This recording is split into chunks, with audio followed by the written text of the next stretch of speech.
Real cases, real people. Judge Judy. Horace Walsh is accusing neighbor Juanita Mack of stealing a backpack that contained his girlfriend's jewelry. Horace says he was taking the jewelry to get cleaned. Okay, I'll take a look at it. This is where she starts 69 at, the highlights when she called her.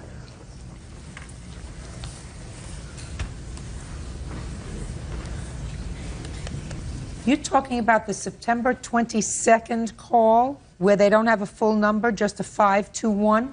Yes. Am I correct? That's when I started her back. They put the little stars on there. So they put the little stars there so that you can't tell what the number is. Is that right? No, so I can't call her. Yes. That's all I want to know. Am I correct?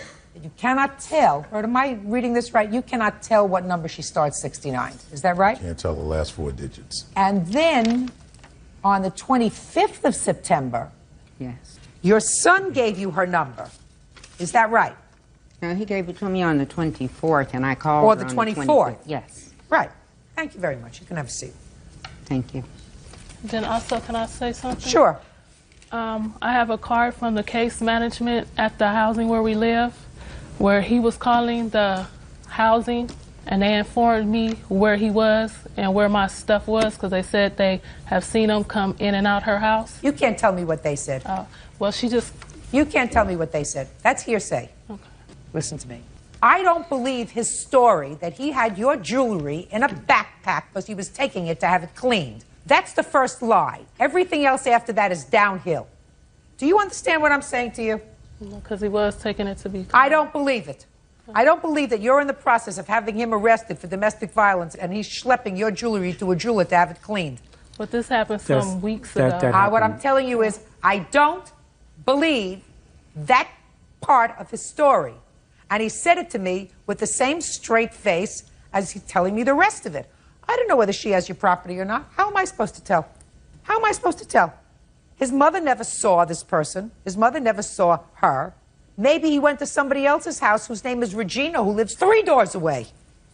How do I know that? And then also... And she doesn't know that either because she never met her. But then also when we was arguing, her daughter was yelling, "That's why he was over here. You should keep your man on a leash." And... So? He told your story. He told your story. You better stop talking about her. That's not accomplishing anything. Are you living in the same place? Yes. Well, you know, you want to make your lives miserable or you want to make your lives reasonable? I don't even talk to her. She the one goes out telling the neighbors what we're going through. The neighbors didn't know nothing about it until she's outside performing in front of the neighbors. Let me ask you this question. What are you going through with him? Nothing. With us. With us, no, she's going around telling the neighbors about our situation, our case, where we're going through. We going to court and all that. So, going to court for what? What we're here for. What we're here you mean this case? Yeah. So you don't tell anybody that she's a thief? We haven't said anything about her. I haven't said anything to anybody about it. Did you advise the housing authority that she had in fact stolen your property? Well, the housing authority contacted me and told me where my belongings was. I didn't know nothing about it because when he left my house, that's when the police picked him up. And then that's when the housing authorities called me and told me he's been at Juanita's Mac house, because that's where he's been calling from. How do they know? The housing authority told you that your stuff was there because she told them that, and then she denies it to the housing authority?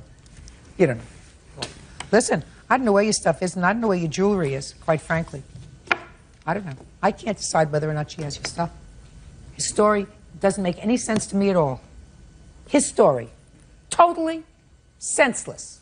Doesn't have a ring of truth to it from the very beginning. So how am I supposed to take pieces of it that I don't believe and put together with pieces that I do believe to determine that she's a thief, that she took your property and won't return it? And I don't believe that in that bag was your jewelry on the way to the jeweler to have it steamed. Don't believe it. So your case is dismissed. Now, as far as your counterclaim is concerned, I have no idea whether or not she's been torturing you and harassing you. If she has been, I suggest you file a criminal complaint. Well, listen to me. I suggest if she has been harassing you on the telephone, that is a felony, that you file a criminal complaint. Do you understand? Yes. The two of you live together in the same complex. If you want to make each other's lives and your family's lives miserable, you'll continue to do so. If you file a criminal complaint, and if there is a hearing, and if either one or both of them are convicted of harassing you, you certainly have leave to come back to any small claims court and file a civil complaint. Do you understand? Yes. Perfect. Good. So your counterclaim is dismissed. Goodbye. Parties are excused. You may step out. Pretty much satisfied as long as the harassment and everything ceased to assist. I have no thoughts, man. Wrong place, wrong time. Trying to be a nice neighbor. Jewelry and personal items. I don't have this man's backpack or any of their belongings. Would you like to see the list? He is a pathological liar. I knew what he was doing. He was taking them to be clean because I asked him to. They put on performances for the neighbors with their domestic violence situations. She has even stabbed this man outside in the yard. Once he went to jail and she wouldn't return the stuff. He should have told her the truth in the first place, which he didn't. And that got me involved. Yeah, that's created this whole thing, man. My tires were slashed. I have phone records of them calling me, saying all kind of nasty things to me. Yeah, I'm telling you, I created this whole thing. Let's roll. Stay blessed. And now the next case. All parties in the matter of Moore versus Muhammad. Step forward, please. Pharmacy technician Tracy Moore is suing her ex-boyfriend, private detective Busharat Muhammad, for an unpaid loan to get his car out of the shop. Busharat is countersuing for medical bills as the result of Tracy's harassment. Miss Moore, you claim a loan, a small one, of $200 to the defendant who at some point was a boyfriend of yours. Yes. Mr. Mohammed says there was never a loan. You did, in fact, give him $200, which is the amount you're suing for, but that was for work that he was doing for you in his capacity as a private investigator. Mr. Mohammed has filed a counterclaim alleging that because you harassed him for this $200 over a long period of time, he developed an ulcer, and he would like you to pay some $2,000 for his medical bills. Correct? Yes, ma'am.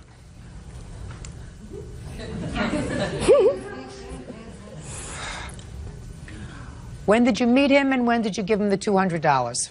I met him at the end of July in 2002. I loaned him the $200 on September 2nd in the agreement that he was going to pay me back. September 2nd? Yes, ma'am. So did you start to date him? Were you dating him in July and August? You could say that, yes. What do you mean? I don't want to say that. I want to know if you want to say that. Sorry. It was more of he starting to take control of me and was making me call him all the time, and so I guess he was claiming me as his girlfriend, yes. I don't know what that means. Your Honor, she's lying. That's why she can't even tell the court straight what's going on. I'm going to get to you in a second. Did you go out to dinner together? No, ma'am. Did you go to a movie together? No, ma'am. Did you go visit a park together? No, he was always... A zoo? No. I don't want to hear anything. Did he come to your house? Yes. For dinner? No, ma'am. Did you have an intimate relationship? Yes, ma'am. Tell me about this $200 in September. He asked me to loan him $200 so he can get his car out of a shop. Tell me where you were when you had this discussion. In my apartment. And exactly what did he say to you? He asked me if he could borrow the $200 so he can get his car out of the shop, and that he would pay me back within 2 days when he got his money. And then he took me to the bank to cash my check, and that's when I gave him the $200. And what happened on September 2nd? After that, you didn't see him anymore? He didn't come over, and I would try and call him, and he told me to stop harassing him, and he would hang up on me. Okay. Okay, Mr. Mohammed, let me hear you, sir. Yes, ma'am. First of all, Your Honor, we never dated. We had a friendship, but we never dated. That's why she couldn't get it straight. I never told her my car was in the shop. She came to me. She said that her mother was trying to... Just a second. She came to you where? Well, we were at her house talking. So you were at her house? Exactly. She didn't come to you? No, we were at her house. You went to her house? I went to her house to visit her. Go ahead. And she said that her mother was her mother was really upset. And I said, about what? And she said, well, because she is trying to get money from her ex-husband, trying to garnish his wages. I said, well, I did investigation part-time before. If you want me to try to help you, I can save her a lot of money by taking her down to the court places where you could buy the paperwork, show her how to fill the paperwork out. She could do it herself. You were going to take her to the courthouse? No. To where? I have a client of mine that owns a store where he sells paper, you know, the packets that show you how to file on landlord disputes and certain things, small things, individual. So you were going to take her to the store? Yes, ma'am. And get her the right set of forms? Exactly. Go ahead. And she said yes. She said, well, I told her, well, for a flat fee of $200, I would do that. Ms. Moore said, I'll give it to him when I get my check in the mail. Okay, so that's what you say it was for. You took her to the bank, she gave you the $200. Exactly. And that was on what date, sir? That was around September the 7th or 8th. Okay. Now, when did you take her mother to the store? I never did. Stop! You never did? No, ma'am. Well, that's what you were supposed to do, according to your answer, Mr. Mohammed, for the Exactly. $200. Exactly. So you didn't do what you had said you were going to do. No, ma'am. I didn't. Why not? Because I tried to contact her mother 3 days in a row. In fact, after I got the money the next day, I called her. I said, look, we need to try to get down there and take her to the stationery Okay, store. so that you we didn't can get the together with the supplies. mother, so keep going. So she called me about 2 days later and said, I want the money back. Right. I said, I don't have it right now. I said, my thing was to help your mother. She said, well, I need the money. She said, because I got to pay bills and feed my children. I said, well, I don't have it right now. She said, well, you better get it. You're a hustler. I'm a hustler. You're a hustler. I'm about as much hustler You're a as you are. hustler. You're a hustler, Mr. Mohammed. Let me tell you why you're a hustler. Because I read your answer very carefully. Let's understand what you've just testified to before I get to it. You said to me that this was not a loan. Right. This had nothing to do with your car. Exactly. You said to... Don't agree with me, sir. You said to me that you were having a discussion with her. She said her mother needed to do some work to get some alimony or support from her ex-husband. You had a friend who had a stationery store. You were going to take her mother down there and make sure she got the right forms. That's not something that costs $200. No, I'm let me finish. I'm finishing now, but that's what you were going to do. And then, for one reason or another, within a day or two, you realized that this wasn't going to come about. You weren't going to take her mother down to get the forms, and therefore you had done nothing so far. Nothing for that $200. Now, let me read from your answer, sir. In August, she hired me to do some investigating on her mother's ex-husband. I made them a deal that I would do the work for a flat fee of $200 up front. I got started on the case. What case? Going to your friend's store? In any case, I started the work, and the few days I put in on the case are worth more than $200. That's what you swore to. You did nothing. Nothing. So, why didn't you give it back to her? Because she had people coming over to where I live at, threatening me on the phone. Why didn't you just give her back the $200 or say to her, because she I'm never sorry, said, Miss Moore, I shouldn't have spent it before I did anything, but I told spent her that. it. I told her that. Did you tell her you would give it back to her? I did tell her that. Did you tell her when? I told her to give me a couple of weeks. So why, Mr. Mohammed, did you swear to, in your statement to me, that you had already done work on the case? Why didn't you just say, I told her that I would give her back her money, just give me 2 weeks, I didn't have it. Why didn't you write that in your answer? Because I did tell her that. I did tell her I would give her the money back. You didn't tell that to me. Even though I initially had started, even though I contacted her 3 days in a row to contact her mother. I even met with her mother. Her mother came by and I talked to her mother. You getting the whole thing? I went to her house and talked to her mother. You're getting the whole thing, right? All right, let's get to your counterclaim. So she bothered you. She called you 50 times a day. No, she's sending and you got people an over to ulcer. my house threatening me with And? terroristic threats, physical violence. And that gave you That's an ulcer? not how you go about getting your money. That gave you an ulcer? Well, what gave me ulcer was deciding, well, should I kill these people for threatening me over $200? Or should I try? Because people don't understand. Little small things start great wars. And these people were threatening me with physical violence about $200. I'm not no punk or pushover. So if they got to bring a life to take a life, my point is that they come to take my life, I'm going to take theirs, even if it's about $200. Good. Okay. Judgment for the plaintiff in the amount of $200. Your counterclaim's dismissed. Thank you, Your Honor. Parties are excused. Ma'am, wait here. The woman that's threatening to send people over and threatening me with physical violence, did she get in the court acting like she's an innocent victim? The only time I sent anyone to his house was when he said he had the money, but he had no way to get to my house. She could have stopped the terroristic threats. That was his main excuse. I don't have a ride. Rule number 1 when dealing with the devil is don't. I have not loaned anybody money since that day, and I won't do it. And now the next case. All parties in the matter of Bowles versus Mitchell. Step forward, please. 24-year-old student Crystal Bowles is suing her former friend, 23-year-old waitress Tiffany Mitchell, for the return of a laptop computer. Tiffany says Crystal gave her the computer a year and a half ago. Miss Bowles, Miss Mitchell was a friend of yours. You claim you loaned her a computer. She refuses to give it back. Miss Mitchell says it was a gift. Yes, ma'am. How long have you known her? I've known Tiffany since I was 10 years old, about 14 years. Okay, so you've known her a long time. Yes. And when did you loan her this computer? Month and year? February of 2001. So a long time ago. And why did you loan her the computer? She had enjoyed being on my desktop computer. I lived with her for a short period of time and... Lived with her in her home? Yes. For how long? 30 days. Were you between homes when you lived with her? Yes. Did she charge you rent? Yes. She did, for the 30 days? What did she charge you? I believe it was $200. Is that right? Yes, ma'am. My boyfriend was the one that charged her. Okay, so you lived there for 30 days. She enjoyed working on your computer, and? And when I moved out, I agreed that she could use my laptop computer for $20 a month. I was still paying on the computer, and that was the minimum payment. You bought the computer on time? Yes.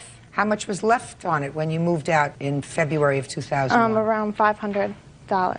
So you paid off the computer $20 a month? Yes, that was my minimum payment. Okay. Now, she had the computer for a long time. Yes. How come you wanted it back a year and a half later? I started going to school again, and I'm taking 2 internet classes, and I need a laptop computer for the internet classes. Like when I'm not at home, I can just hook in. Between February of 2001 and 2 months ago, had you ever asked for the computer back? No. Had you ever complained to her that she hadn't made the payments? No. So let's hear the story. She says you want the computer for your boyfriend. Mm-hmm. Is that right? No. I need it for myself. All right, Miss Mitchell. Let me hear your version of these events. Okay. I received the computer, as she said, in February, and I haven't heard anything all the way until recently, 2 months ago. We were talking on the computer, and she says, I don't know how to say this, but my boyfriend needs the computer for school. He's taking classes. And I said, but I thought you gave it to me. She goes, well, I let you use it. And I was like, for a year and a half you let me use it? You didn't ask for it back since? And I was like, well, at least until I can get another computer, I'll give it back to you. But until then, I'm like, I pay payments on it to get the internet service, and plus it's kind of broke right now. It has duct tape all wrapped around it, and I told her that it's not really usable. It don't prop up or anything. So, Miss Bowles, I'm going to ask you the question again. Do you need the computer, or does your boyfriend need the computer? I need the computer. Do you have a boyfriend who also needs a computer? No. Why would she say that? She wrote her an email indicating, I don't know how to tell you this, but my boyfriend needs a computer. Why would she say that? Because me and Tiffany are very close friends, and I was worried that she would get upset with me for asking for the computer back, because I know how much she enjoys it. Well, because you gave it to her. Yes, you did. Sure you did. When you left, you had another computer. Is that right? Yes. When you left, you had another computer, and you weren't using this laptop. You said, here, take this one. It's old, and I don't use it. I'm a full-time college student, and I'm a single mother. I wish I had the abilities to give my friends laptops, but I don't. You gave her one. Case is dismissed. Legal assistant Robbie Gibbs is suing her former babysitter, 16-year-old Clarissa Thompson, and her parents Ethel and Paul Thompson. Robbie says, while babysitting her children, Clarissa ran up her phone bill. The Thompsons are countersuing for their daughter's unpaid babysitting fees. Order. All rise. This is case number 79 on the calendar in the matter of Gibbs versus Thompson. Parties have been sworn in, Judge. You may be seated. Ma'am, have a seat, please. Miss Gibbs, the defendant's daughter, I assume this young lady. Yes. Is a babysitter for you. Briefly, yes. And your lawsuit wants her parents to pay for the following, because she's a minor. Correct. She ran up a phone bill from your house? So you want them to pay for the phone bill? Correct. And you want a return of the money that you paid her for babysitting? Yes. Because you say she was not a good babysitter. Not exactly because she wasn't a good one, but more or less she was not attending to them. Okay, that's your lawsuit. The Thompsons have a counterclaim, and the Thompsons want you to pay more for babysitting, because they say that you owe their daughter for babysitting. And they say that they also want punitive damages because they say that you were a bad influence on their daughter, which they will explain to me. So let's see where we can fix some responsibility here. What is your first name? Clarissa. When did Clarissa start to babysit for you? Early February. I probably have an exact date in my calendar. Yeah, early February, like around the 9th, I believe, is the first time she babysat for me. And how did you find her? They lived above me in the apartment complex, and had talked about babysitting and asked her to come over a few times prior to that. Who did you talk to? Clarissa. Directly? Yes. So that all the arrangements that you made were with Clarissa? Yes, ma'am. And you arranged a fee? Yes. After about a week or so, we decided that I would just go ahead and give her $30 a week because I was using her for an hour here, an hour there during the week. So far, Clarissa, is that correct that she was going to pay you $30 a week? No, it is not. Well, what was she supposed to pay you? Well, she agreed to pay me $20 every time I babysat for her, which led to almost every day. Really? $20 a day, even if you only babysat for an hour? It was more than an hour. I would stay overnight sometimes because she would come home so late. So starting the beginning of February, she started to babysit for you? Yes, ma'am. Is that right, Clarissa? Yes, I started February 12th, actually. Okay. Did she babysit for you in March? Yes, she did. Is that right, Clarissa? Yes. And you got paid? Not really. She only paid me like once, and that was $60. In all the time that you babysat for her? Only $60. Really? Yes. What about April? Did she babysit for you? No, ma'am. I received my first phone bill on March 24th. And that's when you stopped the babysitting? Actually, I had stopped babysitting about a week prior to that. I had come home and my 2-year-old had burned a popsicle stick on the stove. He said he was cooking it. Okay. And how many weeks in total had she babysat for you? Approximately 4 or 5. How many weeks? 6. Let's go through your book and figure out exactly how many weeks she babysat for you. Would you like the book? Yeah. I didn't write down always when she babysat. I know I have the first few times written down. She babysat every week for you after you hired her.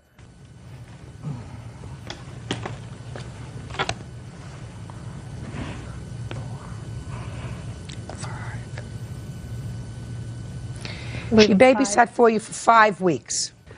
Now, according to you, you were supposed to pay her $30 a week. February 22nd was the first time I gave her $30. So I would imagine it would have been the first part of that week that we had made that agreement.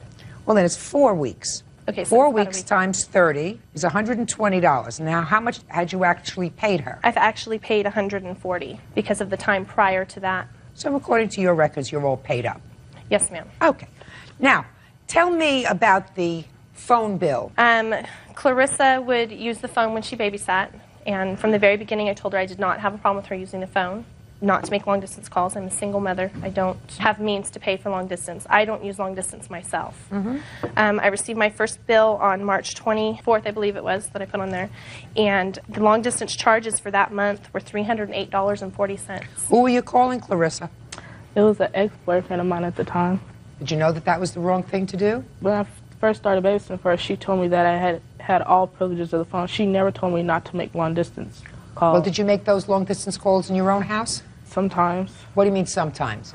Well, did you ever get a phone bill for $300 a month? No, ma'am. No, of course not. Don't fool around with me, Clarissa. Don't fool around with me. Okay, so that's $308. Was that the total phone bill? No, then I received one in mid-April for $31 in long distance, $87 in collect calls, and... Was the boyfriend making collect calls to you? No, he always called me direct. So nobody called you collect? No. Does this have the number of the... Yes, it does. Is it the same number that she No, called? ma'am, it's not. It's a Fresno number. When I asked Clarissa, have you been accepting collect calls from this number? And she says, no, I haven't. No, I haven't. And I have here $85 in collect calls. There's... Well, she says she doesn't know whose those are, but it really doesn't make any difference. They're not mine. Let's say they're Clarissa's. Why should her parents be responsible for that? Because she's a minor. No, you're responsible for it. And I'm going to tell you why you're responsible for it. Because you have a mechanism where you can put on your phone a block so that you can't make long-distance calls. I've never had a need for that. Well, of course I make long-distance occasionally. Let me explain something to you. Your business arrangement was never with Clarissa's parents. Your business arrangement was with Clarissa. And if you want to ensure that things in your house are not abused, you have to take steps to do that. Her parents can't come into your house and do that. You have to do that. They are not responsible for the long-distance call made by their daughter in your house. You're responsible. You have to be prudent and vigilant, make sure that the phone isn't used, put the phone away, lock up the phone, disconnect the phone, do whatever you want to do with it. But there is no way that you are going to hold the Thompsons responsible for her calls that she made. I had not going to happen. the agreement with her mother at one time, though, Your Honor. I don't care whether you discussed an agreement with her mother or not. They're not responsible. You're responsible because they have no ability to see to it that in your house the phone isn't abused. They know how to do it in their house because her mother wouldn't tolerate it.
Judy.